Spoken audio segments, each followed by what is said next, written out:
Hello everybody, welcome back to my channel. If you're new here, my name is Bella. I'm a seamstress and I want to teach you how to sew. Today I want to teach you a really easy beginner friendly way to update a button down into a off-shoulder top like the one I'm wearing. This tutorial is really easy to take in kind of any direction you want. It's really adjustable. You can use lots of different techniques or you can just keep it as simple as you want to. But today I'm going to teach you how to make the one that I'm wearing, which is just a single casing of elastic at the top, and then the sleeves feature one row of elastic thread that cinches it in, and the waist features 2 rows of elastic thread to cinch there. This is so easy. It's going to take you no time at all. So let's go over the materials that we'll need for this project. The first thing that you're going to need, of course, is a button down. I have this vintage shirt that I thrifted quite a long time ago. I love the fabric so much. It's like really gauzy and just a really nice lightweight, which is kind of what I like for these sorts of tops. If you like a more crisp, stiff cotton, it also looks really cute. It's just not my personal favorite. But something like this, I'm really picky about the way that button downs look on me, and I just don't really gravitate towards them very often, but I usually love the prints that they come in, especially when I find older ones at the thrift store. Thus the off-shoulder top.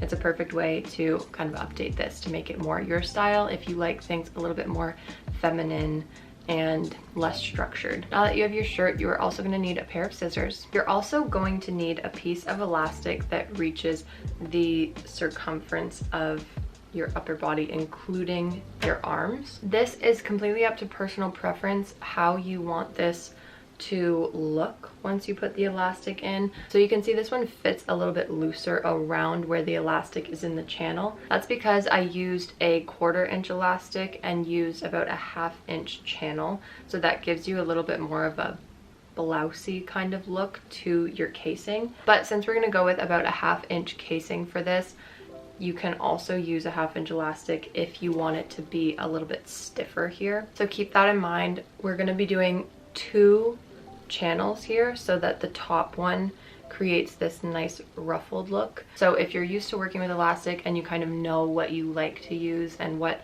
sort of sizes you like and what sizes of casings, sorry if this sounds confusing to beginners, you can use anywhere from 1/4 inch to 1/2 inch. It's up to personal preference. I'm going to use a 1/4 inch, and this is a relatively soft elastic, so it has a lot of give to it. So just to make your life easier right now while you're getting all your materials together, if you have a lot of elastic on your hands, let's trim that down a little bit. So wrapping it around the circumference of your upper body like this, keep it pretty loose. You're gonna kind of tighten this after. I find that elastic always needs to be tighter than I think it does, but just to be safe and just to get the rest of this elastic out of your way, just trim that there to the circumference of your upper body when the elastic is relatively relaxed. And finally, the last thing you're going to need, if you want to add this elastic on the sleeves or on the waistline, you're going to need elastic thread. So this is what it looks like. It is sold in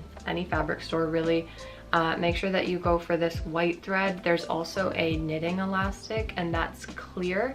This is the one you want. It's a little bit thicker than the clear one. This is gonna go into your bobbin. So you're gonna have to wind this on by hand. If you're a complete beginner to elastic thread, trust me, it is not as intimidating as it might look when it's shown on garments. It's really easy to use. So wind this onto your bobbin by hand. I lied, the last thing that you're gonna need for materials is also a safety pin. So again, when it comes to feeding elastic through a channel like this, it's completely up to personal preference. If you have a technique that you like to use, then use whatever you like to do. But if you're a complete beginner and you've never done it before, I'm gonna show you how to feed it through with a safety pin. So we're gonna start by laying our shirt completely flat. And if you see any sort of wrinkles or anything like that, go ahead and iron your shirt now, because that's just gonna make cutting that so much easier. So mine is a particularly large collar, so I'm just gonna move it up here like this so it's out of the way. So what we're gonna do first is find the first button. So for me, it is right at the very top here. Undo that button, just like that, and then we're gonna cut the button right off. Okay, get all that thread out of there. So basically what that does is it just gives us more space before the first button. So I'm gonna unfold it here and I'm just gonna show you with one side. I'm going to just start cutting like this, relatively straight across, and then start curving up towards the shoulder. And when you get to this shoulder seam, I'm gonna go about 2 inches away from it, okay? So you can see that the shoulder seam meets the sleeve there, and then this is where I've cut to. So it's approximately 2 inches. So I'm just gonna leave that like that, unfold the shirt like this. So this is the bottom side showing, and then I'm just gonna kind of trace with my scissors along where I cut the front side. It doesn't have to be exact whatsoever because once you put the elastic in, it's all gonna kind of mush together. So then what you can do is just try to trace exactly the same on the other side of the shirt, or you can cut the piece that you just cut off in half and then place it there so that you can cut exactly around it. But I'm just gonna eyeball it for this one.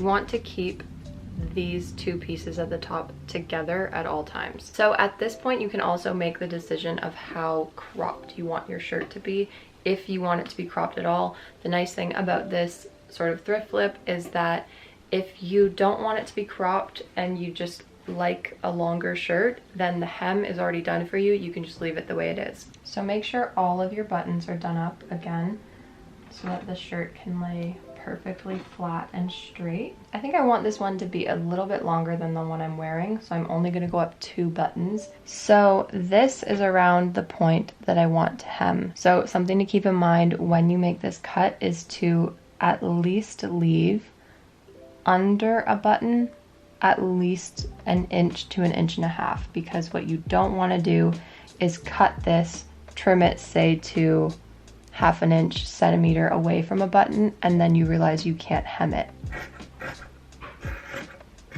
And then now that I'm at this middle point, sometimes what I like to do is just fold the fabric over, just so I have a pretty exact, well, exact-ish, so not exact at all, cut. So I just realized something. I actually really love the cuffs of this shirt the way that they are. They're very like blousy, and I don't quite have anything that looks like this. So I actually think I'm gonna leave the cuffs the way that they are. But if you have a traditional like men's button down, you can just cut exactly where the cuff ends, and it will give you this like 3/4 length sleeve roughly. So again, this is completely personal preference. If you want to leave the cuffs like I'm gonna do, sorry to change the plans from the elastic thread, but I can't resist these. Or you can cut them just above where the cuff stitching ends, so it'll be a couple inches above the actual cuff. You'll see what I'm talking about if you have one right in front of you. Or you could even go with a short sleeve, so you could cut it just a few inches down from that sort of armpit seam. So now we're gonna start sewing this together. So this is the front buttonhole that we cut off. So keeping those 2 pieces together still, I'm gonna turn this over about 1.5 inches like this. So that is where it ends, and then tuck that under. So it's just creating a really simple channel here. So you can pin this in place and then continue to create this inch channel all the way around the top.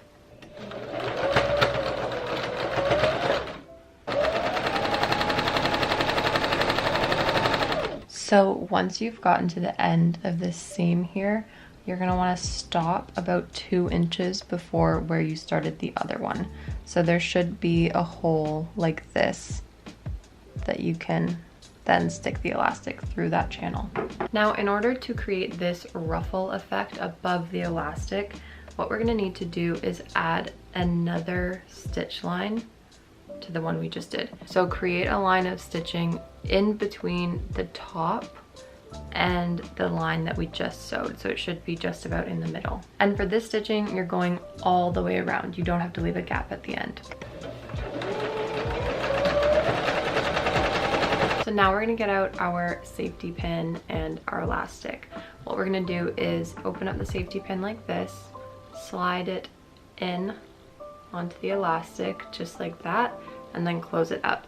If your elastic seems like it might be fraying a little bit, I like to just make sure that I'm about 2 centimeters, an inch-ish down from where the elastic starts, or sometimes I'll even double it over and stick it through both layers just so that I don't lose the safety pin in the shirt if this starts to fray. So now we can find the hole that we left when we sewed our first row of stitching. We're gonna insert it into this channel just like that, making sure that you are within the middle of all the fabric layers, because with these button downs, sometimes you can think that you're going through the channel and then you hit the edge of where one of these folds over. It's kind of hard to explain, but if you're doing it, you might have a little bit of resistance. So just keep trying until you can feel your safety pin has made it through the channel. So we're just gonna start pulling it through, just like this. Always keeping an eye on the other end of your elastic to make sure that you don't lose that in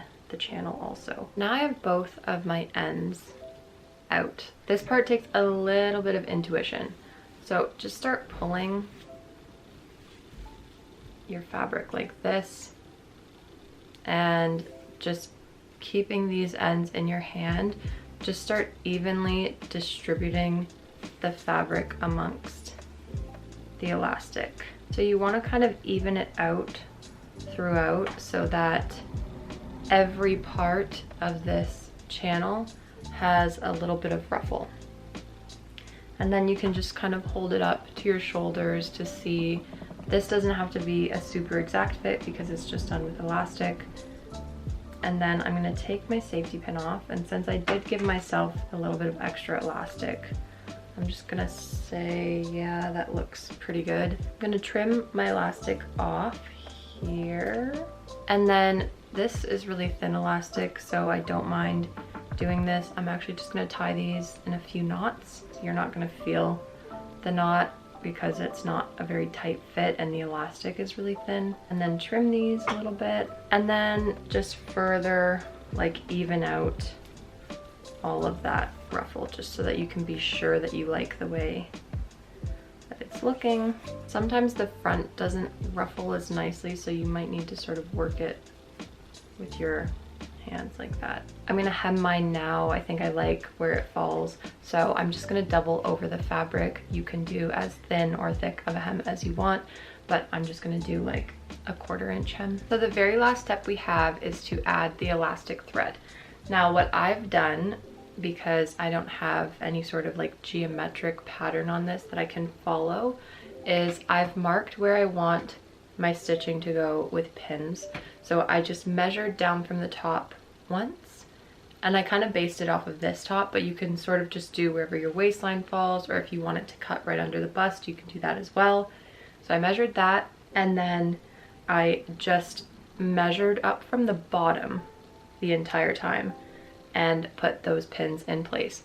So now to sew with the elastic thread, it is so easy. You just put the bobbin that you wound into the bottom compartment of your machine, obviously. Since it's a little bit thicker, it might take a bit of adjusting to get it in and pull it up. Just keep working with it until it works. And then really all you do is just put your machine on a straight stitch and stitch along the line. So the pins are going to be really helpful to be my guide for the first stitch line, and then I'm going to use that first stitch line to be my guide for the second stitch line.